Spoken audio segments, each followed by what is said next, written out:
It's October 18th, 2013. This is Pocket Gamer to show you what's new on the App Store this week.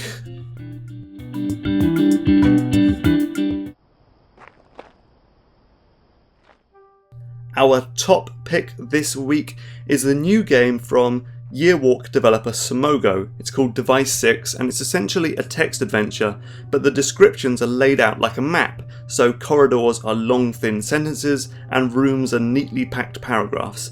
It's a unique way to package a game, and this offers you a better sense of space and place than your typical game book. The actual gameplay revolves around a handful of ingenious multi-part puzzles and riddles. They're all quite brilliant and involved. Most of them are even better than the smartest conundrums in Yearwalk. The game's also got a stunning 60s style design, an unnerving psychological story, and plenty of surprises. If you like adventure games, you've got to get this one.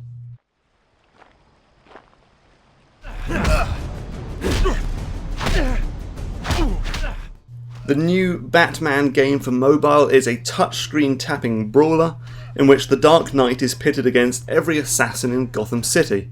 You'll tap and swipe on these enemies to beat them up and use guard to block incoming attacks. It's a bit of a simple fighting system, but it is somewhat satisfying to lay into these goons. The game is quite heavily free to play. You've got an energy system and a huge economy of unlockable boosts, upgrades and batsuits to buy, but you do get a pretty substantial brawler for nothing, and it looks great too.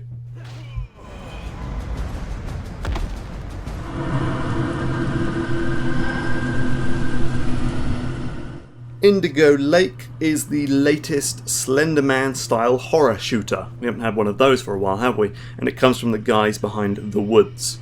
That is a game, not some guys behind a forest near my house. Where am I going with this? It's a dark, spooky game and the claustrophobic atmosphere is pretty perfect. Not sure if it gets any more action orientated. The only time I've had to use my pistol is to blast some wooden bars, and the only scares are a comical suicidal crate and bed that flew at my face. If you like horror games, this is definitely worth some further investigation though. Our full review is on the way.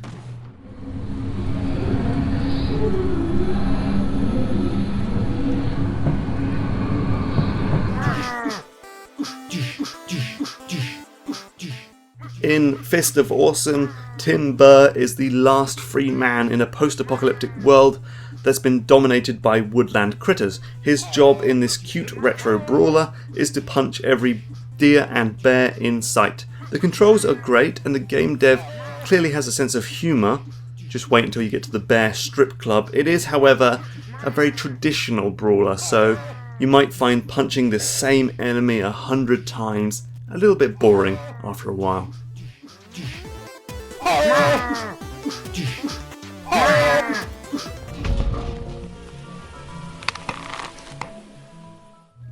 Any game in which you can pee on a fire hydrant to save your progress is alright in my book. In Mimpi, you follow a tiny dog on his surreal platforming quest to hunt down his missing master. You get to manipulate the environment by moving about platforms and solving simple puzzles. The puzzles are never too difficult and some of the jumping bits can be a little fiddly, but this is a satisfying little game with a very arresting visual style and a weird, otherworldly vibe that I quite like.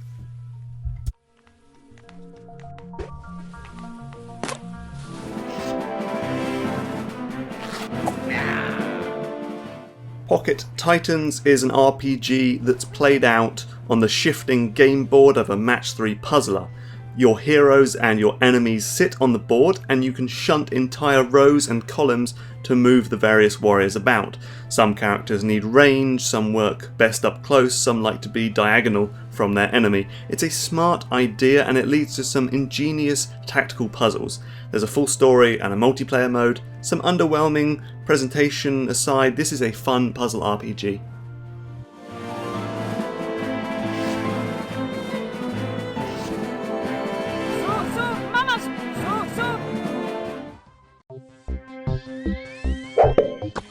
The latest game to star those insufferable squawking rabbids is an Angry Birds space-inspired physics puzzler. In each level you knock a rabbit into orbit with a baseball bat or a plunger or any other weapon, and then use the planet's gravity well and a handy jetpack to get around. Missions involve picking up coins and landing on other planets and finishing other little objectives. The controls are kind of floaty, very hard to get to grips with, and we'll have to see how all the buyable boosts and upgrades change things.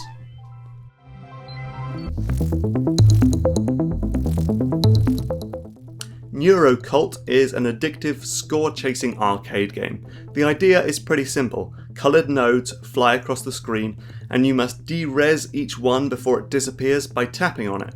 But you can only tap when you've changed the screen colour so that it's the same as the node. You can also chain together nodes with a swipe and must avoid neutron bombs. Oh, and the whole game plays out at a lightning fast pace, turning the whole thing into a thrilling neon-dipped whack-a-mole nightmare. Good fun, worth the punt.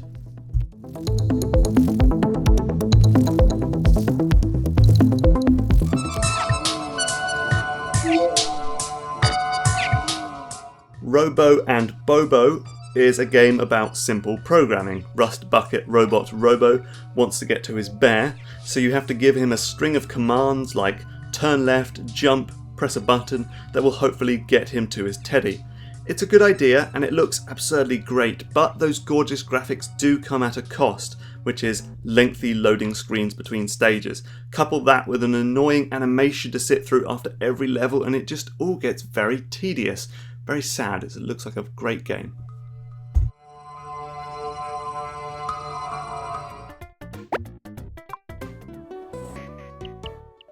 Paint It Back is the latest Picross game on the App Store. That's a fabulous Japanese logic puzzler in which you uncover an image by deducing the position of individual pixels. In this one you are in charge of restoring blank paintings in an art gallery.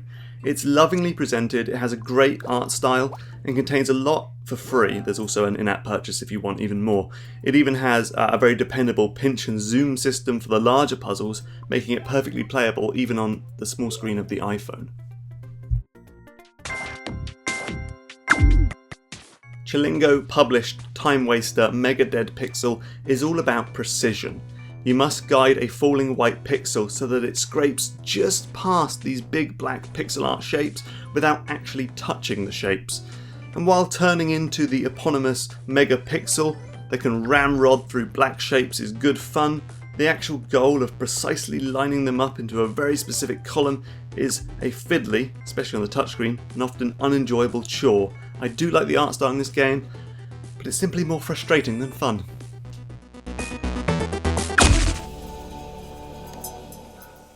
Also out this week, the utterly charming robot adventure game Machinarium has been squeezed down to iPhone size. Natural Motion's rhythm-driven drag racer CSR Racing has got a spin-off with new old-school motors and meaty muscle cars. Star Fox-style space shooter Ark Squadron has returned as a free-to-play remake. And Mr. Ludo is a free-to-play Parcheesi-inspired game with real-time online multiplayer.